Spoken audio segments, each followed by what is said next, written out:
There is a reason this conversation feels dangerous. A reason it stirs curiosity, resistance, even discomfort. Not because it exposes women, but because it unsettles a story men have been taught to believe. We like clarity, rules, guarantees. We want to know what to do, what to say, how to win. But desire has never followed instructions, and intimacy has never obeyed logic. Desire rarely announces itself clearly, because clarity feels risky when the stakes are emotional exposure. What is spoken out loud can be evaluated, accepted, rejected, or misunderstood, but what is only hinted at remains protected. Many women learn early that naming desire too directly can make it fragile, vulnerable to judgment or dismissal, so it is often wrapped in ambiguity, humor, silence, or contradiction. This does not mean desire is weak or confused, it means it is alive.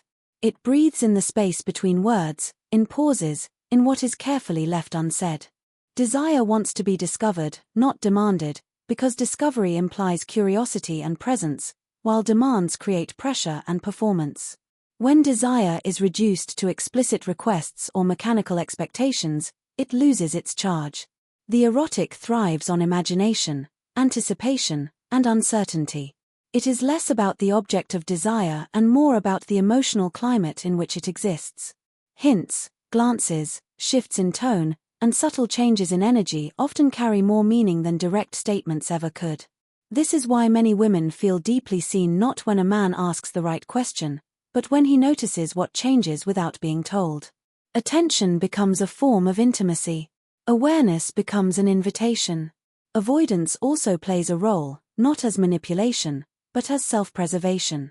Desire exposes longing, and longing reveals need. To need is to risk disappointment. So desire is often hidden behind independence, humor, or even criticism. It may show up as contradiction, wanting closeness and distance at the same time. This tension is not a flaw, it is the natural rhythm of intimacy. Desire expands when it feels safe enough to retreat and return, when it is not chased into submission or ignored into silence. Men are often conditioned to seek certainty, to resolve ambiguity quickly. But desire does not want to be solved. It wants to be held. The moment someone tries to pin it down, it stiffens or disappears. What keeps desire alive is the capacity to tolerate not knowing, to remain emotionally steady in the presence of mixed signals, and to respond without urgency. This creates an environment where desire feels free rather than obligated. What is hinted at and protected is often the most honest part of longing. It asks for patience, emotional literacy, and restraint. When a man can stay present with what is unspoken, without forcing it into clarity too soon, desire begins to feel safe enough to reveal itself naturally, slowly, and without fear of being mishandled or reduced to something smaller than it truly is. Attraction does not usually disappear because someone stopped trying, it fades when trying replaces being. Effort that is driven by fear, obligation, or strategy often feels heavy, even when it is well-intentioned. Many men are taught that consistency, availability, and reassurance are the currency of love, so they double down on actions when connection starts to waver. But attraction is not sustained by volume of effort, it is sustained by emotional vitality. When effort becomes anxious, it quietly communicates insecurity, and insecurity disrupts polarity. What creates attraction is emotional risk. Risk means revealing a real self rather than a managed one. It means allowing space for disagreement, desire, distance, and unpredictability without rushing to smooth it over. When a man avoids emotional risk, he often becomes overly accommodating, agreeable, or careful. He listens, he shows up, he does all the right things, yet something essential is missing. The missing element is self-possession. Without it, presence feels hollow, and connection becomes polite rather than charged. Emotional presence is not about constant engagement, it is about aliveness. A man can be quiet and still be deeply present if he is rooted in himself. He can be attentive without being intrusive, responsive without being reactive. This kind of presence requires the courage to stay in contact with one's own feelings, including desire, frustration, and uncertainty.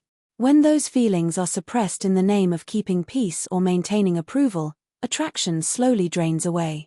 Avoiding emotional risk often looks like stability, but it is a fragile stability. It depends on predictability and reassurance rather than authenticity. Over time, this creates a dynamic where nothing is at stake. Desire needs stakes. It needs the sense that something could be gained or lost, that the interaction matters. When a man no longer risks being misunderstood, disagreed with, or even temporarily disappointing, he also stops being fully seen. And what is not fully seen cannot be deeply desired. Attraction returns when presence replaces performance. When a man stops managing outcomes and starts inhabiting himself, his energy changes.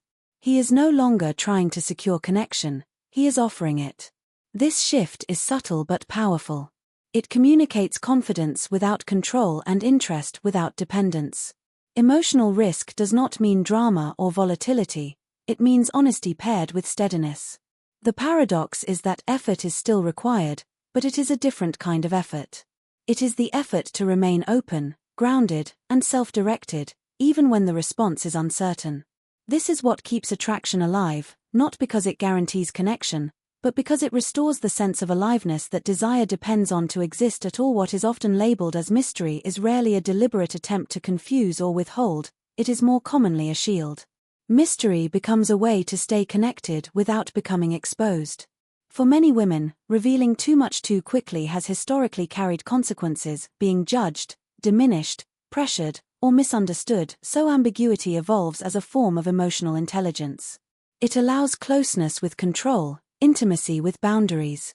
What looks like elusiveness from the outside is frequently an internal negotiation between desire and self-protection. Vulnerability invites response, but it does not guarantee care. Because of this uncertainty, feelings are often filtered, softened, or disguised. A woman may express interest indirectly, test emotional safety through small disclosures, or retreat when closeness intensifies. These movements are not games, they are calibrations. Each interaction becomes a question: is it safe to go further, to want more, to be seen more clearly? Mystery preserves choice. It keeps desire from being handed over before trust has had time to grow. Men often experience this guardedness as distance or inconsistency, especially when they equate openness with honesty. But vulnerability is not a switch that turns on all at once. It unfolds in layers, each one dependent on how the previous layer was received. When a woman senses that her openness will be rushed, interpreted as obligation, or used to define her too narrowly, she instinctively pulls back. The mystery is not meant to entice, it is meant to protect the integrity of her inner world. The misunderstanding arises when mystery is treated as a problem to solve rather than a signal to slow down. Attempts to force clarity too early can feel invasive, even when they come from curiosity. Emotional safety is built through patience, attunement, and consistency, not interrogation. When a man can tolerate ambiguity without resentment or pressure, he communicates respect.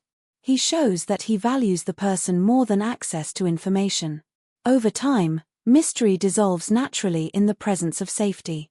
As trust deepens, what was once hidden becomes shareable. The irony is that the more a woman feels free to withhold, the more likely she is to reveal. When she senses that her vulnerability will be held gently rather than analyzed or exploited, she no longer needs the shield. The guardedness relaxes because the environment has changed. Understanding mystery as defense rather than strategy shifts the dynamic entirely. It invites compassion instead of suspicion. It reframes distance as discernment rather than disinterest. When this perspective is adopted, connection deepens without force, and intimacy becomes a shared unfolding rather than a prize extracted from patience or persistence, allowing vulnerability to emerge in its own time and in its own truthful way. Power in intimacy is often misunderstood as control, dominance, or the ability to lead decisively, but these interpretations miss its deeper essence. True power is not about imposing will, it is about regulating oneself. A man who is emotionally attuned and grounded carries a quiet authority that does not need to announce itself.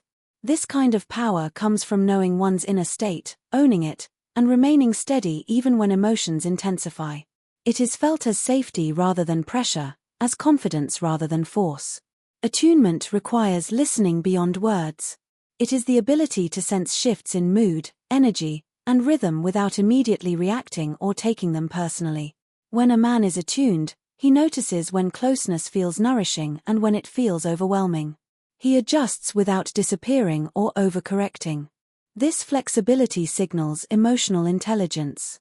It tells a woman that her inner world will be met with curiosity rather than defensiveness, and that creates a fertile ground for intimacy. Self-possession is what keeps attunement from turning into self-abandonment. It is the anchor that allows a man to stay connected without losing himself.